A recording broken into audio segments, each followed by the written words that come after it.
And for more insights on how those calls affect Taiwan, let's first bring in Stephen Nagy, Professor of Politics and International Studies at International Christian University. Well, thanks, Prof, for joining us this evening. First up, help us understand this. After back-to-back calls with China and Japan, is there any chance at all that President Trump is playing middleman here amid rising tensions over Taiwan?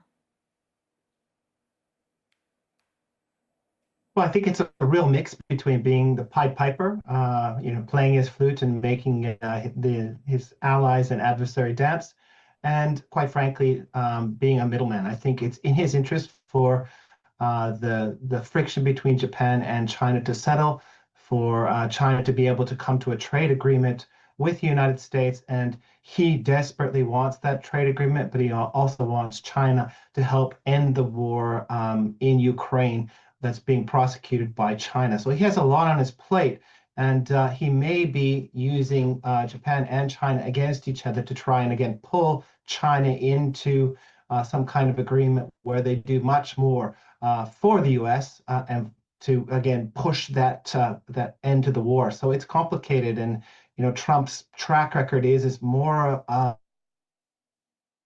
Pied Piper than a middleman, and this is something that we should continue to watch. Right. And I mean, is that theory also based on the fact that President Trump, while he spoke warmly about these extremely strong ties with China, but he omitted talking about Taiwan? And how do you read into that? So this is, the readout on the Chinese side is they put Taiwan at the center of discussions and trying to create a global narrative that's, based in Washington, that Taiwan is somehow part of the post-World War II settlement. And I think that this does not really go with how historians understand where Taiwan fits in the broader puzzle of global post-World War II history. Second, I think it's really important for us to be thinking about where China is today, the state of its economy, and really the state of I think, Xi Jinping's popularity domestically back home. It's been 13 years of bad economic growth. China is seen not in the most positive light compared to other countries. And frankly, I think its behavior, its massive disinformation campaign against Japan has been seen for what it is, a disinformation campaign and economic coercion.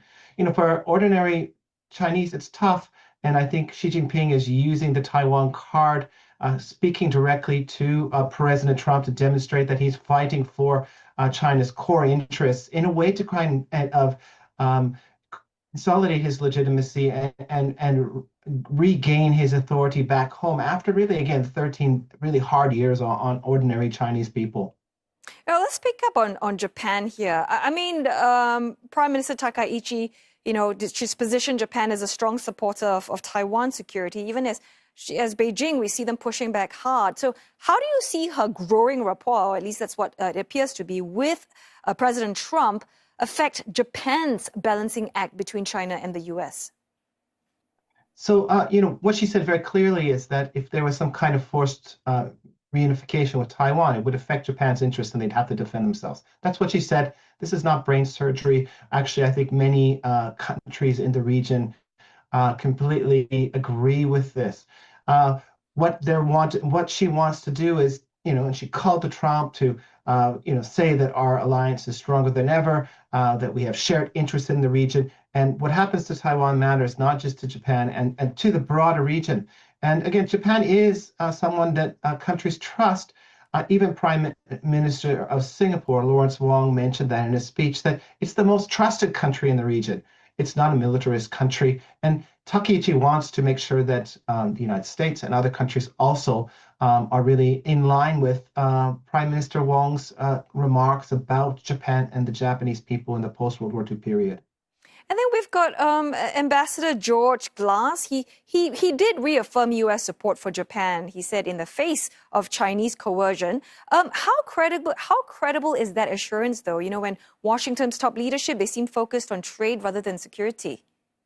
It's the walk, it's not the talk. And I think whatever the ambassador says, it needs to be backed up by concrete defense cooperation and other forms of cooperation.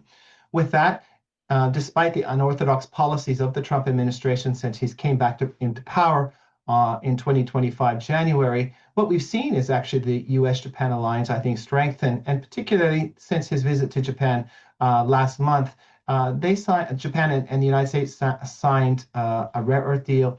There was an early delivery of missile systems. They talked about more cooperation. There's been joint drills between the United States, South Korea, and Japan. This is all the walk, not just the talk. And in that sense, I think Ambassador Glass's comments are correct. The United States does have Japan's back. They're firmly engaged in the region. And as I mentioned in my initial comments, this calling back and forth to President Xi and Prime Minister Takichi, this is a Pied Piper's approach to pushing the Chinese harder and trying to get the Japanese to do more for their own defense, but also to hopefully contribute to, again, as Mr. Trump and his supporters say, make America great again. Right. Thanks so very much, Professor Nagy, for speaking with us. It's the walk and not the talk that counts. I like that line there. Thank you so much for that. Professor of Politics and International Studies at International Christian University.